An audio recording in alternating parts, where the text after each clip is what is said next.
आकाशवाणी का श्रीनगर स्टेशन है। अब आप आरिफ हुसैन से खबरें समाअत फरमाएं। वज़ीर आज़म नरेंद्र मोदी ने कहा है कि किसी भी तरह की दहशतगर्दी को जायज़ नहीं ठहराया जा सकता है।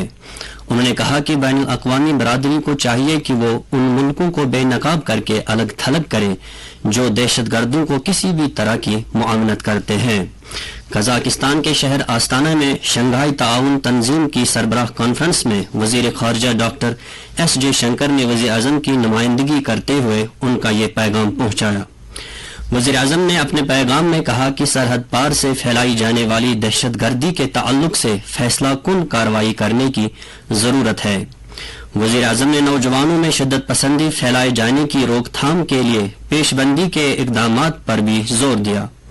उन्होंने कहा कि शंघाई ताउन तंजीम की ये सरबराह कॉन्फ्रेंस आलमी वबा के असरात मुख्तलिफ खित्तों में महाज आराई, बढ़ती हुई कशीदगी, एतमाद के फुकदान और दुनिया के मुख्तलिफ मुल्कों में टकराव के वाक़ात में इजाफे के पस मंज़र में हो रही है।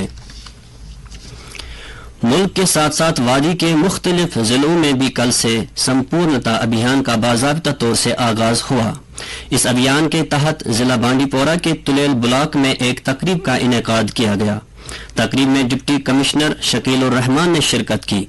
संपूर्णता अभियान का मकसद सेहत और ग़िज़ाइयत, तालीम, ज़राअत और समाजी तरक्की का अहाता करना है और ऐसी तब्दीलियों को बढ़ावा देना है जिससे इन इलाकों के मुस्तकबिल को रोशन बनाया जा सके। इस मौके पर डिप्टी कमिश्नर ने कहा कि जिला इंतजामिया बांडीपोरा कारकर्दगी के 6 अहम इशारों पर तवज्जो मरकूज करने और लोगों की जिंदगियों पर फौरी और खातिर खा असर हासिल करने के लिए तमाम जरूरी इकदाम किए हैं।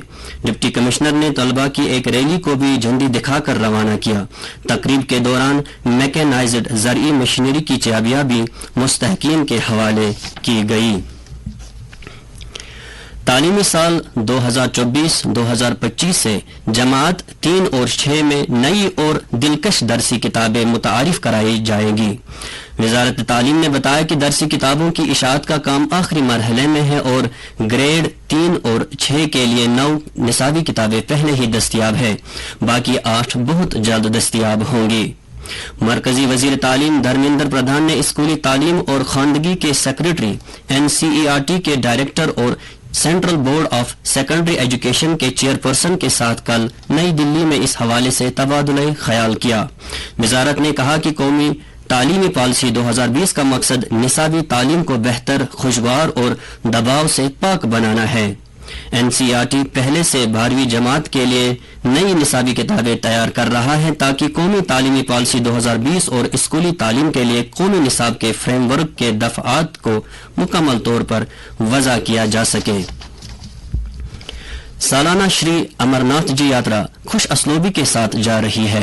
यात्रा के इब्तिदा से कल शाम तक दोनों रास्तों पहलगाम और बालतल से लगभग 1,30,000 यात्रियों ने पवित्र गुफा में शिवलिंगम के दर्शन किए। हमारे नुमाइंदे खुर्शीद पडरू ने खबर दी कि साल 2023 में 10 दिनों के अंदर जबकि 2022 में 9 दिनों के अंदर 1 लाख यात्रियों का निशाना पार हुआ था, ताहम इस साल यात्रा के पहले 6 दिनों में ही ये निशाना पार हुआ।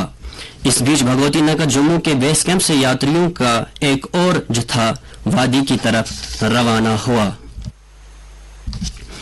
Commissioner secretary general administrative department Sanjeev Verma ने मकामी मसाइल को हल करने के लिए मिनी सेक्रेटरीट गांधरबल में मुनक्किदा एक अवामी दरबार की सदारत की। अवामी दरबार में अवाम और दीगर शराकतदारों ने अपने अपने इलाकों की फलाह बहबूद और तरक्की से मुतालिक मुख्तलिफ मसाइल उठाए। कमिश्नर सेक्रेटरी ने इज्तिमा से खिताब करते हुए मिसाली हुक्मरानी के हुसूल के लिए अवाम और हुकूमत के दरमियान मुसलसल ताआवुन की अहमियत पर जोर दिया। उन्होंने इस बात की तस्दीक की कि अवामी राब्ते के ये इकदामात अवाम की तरक्याती जरूरियात और मसाइल को समझने और उनसे निमटने के लिए अहम है। कमिश्नर सेक्रेटरी ने अफसरान को हिदायत दी कि वो बाकायदगी से फील्ड विजिट करे और मकामी मसाइल का मौका पर जायजा लिया जाए ताकि जायज शिकायत का बर वक्त और मुअस्सर अंदाज में इजाला किया जा सके। محکمہ ثقافت کے پرنسپل سیکرٹری سریش کمار گپتا نے عوامی مسائل کو مؤثر طریقے سے حل کرنے کے لیے افسروں اور محکموں کے درمیان مواصلاتی خلا کو پر کرنے کی اہمیت پر زور دیا. انہوں نے کہا کہ ناکافی معلومات کا بہاؤ اکثر مواصلاتی رکاوٹیں پیدا کرتا ہے جس سے کمیونٹی کے مسائل کے حل میں رکاوٹ پیدا ہوتی ہے. انہوں نے ان باتوں کا اظہار ہندواڑہ میں منعقدہ عوامی دربار سے خطاب کرنے کے دوران کیا. آخر پر درجہ حرارت. سری نگر میں رات کا کم سے کم درجہ حرارت 22.8 ڈگری سیلسیس ریکارڈ کیا گیا، جبکہ جموں میں رات کا کم سے کم درجہ حرارت 27.5 ڈگری سیلسیس ریکارڈ کیا گیا. اس کے ساتھ ہی اردو خبروں کا یہ بلیٹن ختم ہوا.